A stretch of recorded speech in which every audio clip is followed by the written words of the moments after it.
So, Chanel brings in $19 billion a year. And here's the part that should stop you cold. Not one share of that company trades on any public stock exchange. No ticker, no quarterly earnings call, no activist investor breathing down anyone's neck. You'd expect a company that size to answer to Wall Street the way Apple or LVMH does. You'd expect its owners to be splashed across Forbes covers the way Bernard Arnault or the Kardashians are. But the people who actually own Chanel, who've owned it quietly for over 100 years, have spent a century making sure you never learn their names. They don't do interviews, they don't get photographed, and until fairly recently, most people assumed Coco Chanel herself still somehow owned the company that bears her name. She didn't. So buckle in, because today we're talking about the Wertheimer family, the dynasty that's controlled roughly half of the luxury perfume cabinet in your bathroom for 4 generations, and almost nobody outside the industry can tell you their first names. Let's rewind to 1924, Paris. Coco Chanel has a hit dress line, but no capital, no factories, and no distribution network for the perfume she's just launched. A little bottle called Number 5. She's an outsider in a business world built on inherited land and inherited banks, and she needs money fast if she wants this fragrance to be more than a boutique curiosity. Enter 2 brothers, Pierre and Paul Wertheimer, who run a cosmetics company called Bourjois that their father built up from a modest theatrical makeup shop back in the 1890s. They'd actually crossed paths with Chanel a couple of years earlier at the Longchamp racetrack, of all places.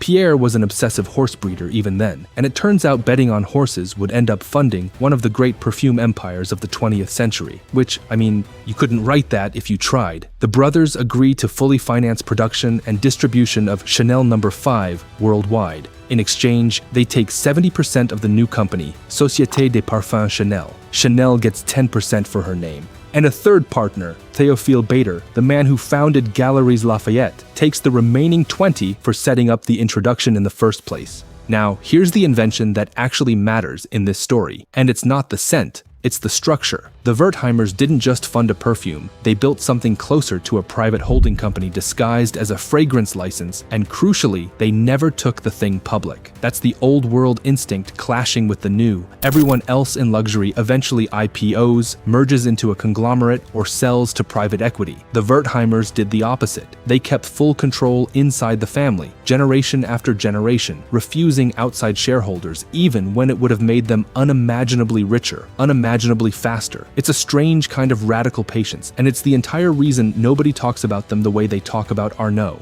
Now, the parallel human thread here is Coco Chanel herself, because for the rest of her life, she absolutely resented that 10%.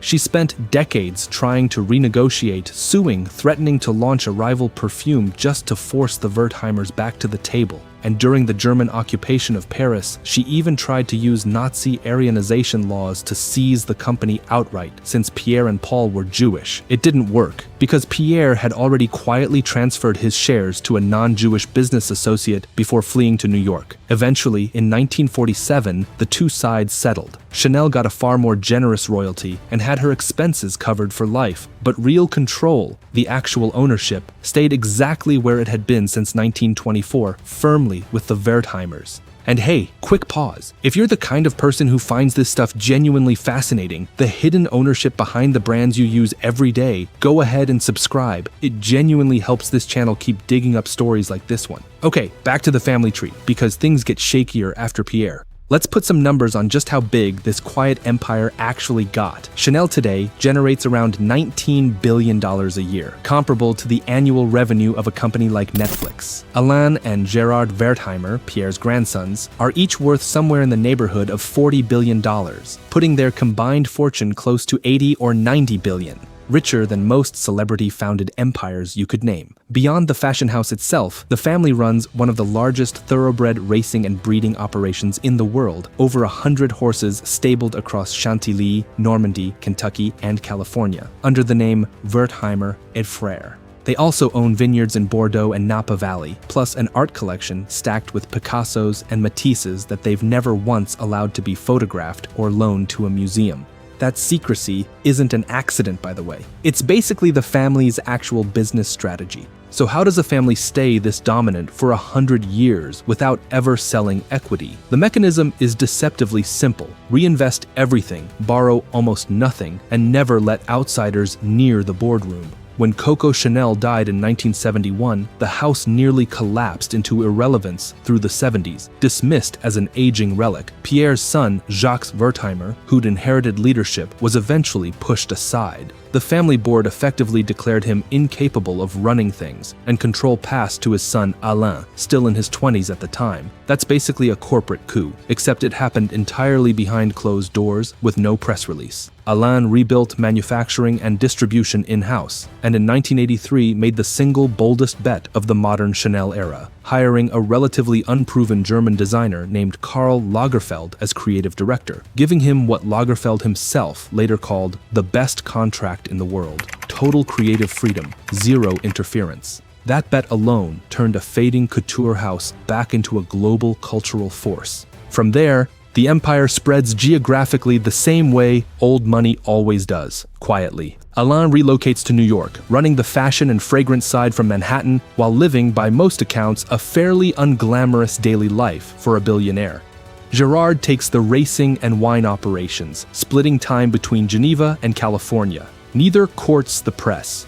Compare that to Bernard Arnault, who's practically a public figure managing a public company, or the Puig family, who at least give the occasional interview. The Wertheimers have built maybe the most valuable brand on earth while remaining almost invisible as people. But here's the crisis you don't usually hear about. For a stretch of the mid-20th century, this dynasty came within one bad decade of losing everything, twice. First during the war, when Nazi occupation and Aryanization laws directly targeted the family because they were Jewish, forcing Pierre to flee the country entirely and improvise a shell arrangement just to keep his own company out of enemy hands. Then again, in the 1970s, when internal family mismanagement under Jacques nearly let the entire brand slide into irrelevance before it was rescued by an audacious hire and a generational handover that, again, happened with almost zero public visibility. Today, the fourth generation is already stepping in. Younger Wertheimers sit on the board preparing for eventual succession, while the brand itself just brought in Mathieu Blazy as creative director in the wake of Karl Lagerfeld's era and Virginie Viard's tenure, keeping Chanel's design identity fresh while the ownership underneath stays exactly as locked down and private as it's been since 1924.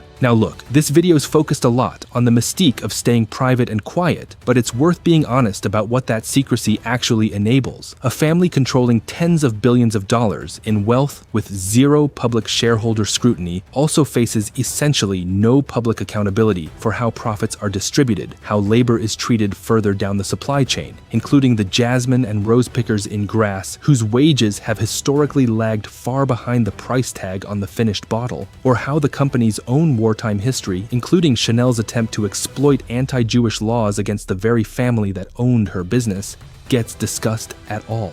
Privacy protects a family's art collection and their dinner table. It also means the public has almost no way to independently verify how this empire actually treats the people and places it depends on. At the end of the day, maybe that's the real lesson of the Wertheimers. The most powerful kind of wealth isn't the kind that gets flaunted, it's the kind nobody even knows to ask about. So here's what I keep coming back to. If a family can quietly control half your perfume shelf for a century without you knowing their name, what else in your daily life might be owned by people you've simply never had a reason to look up?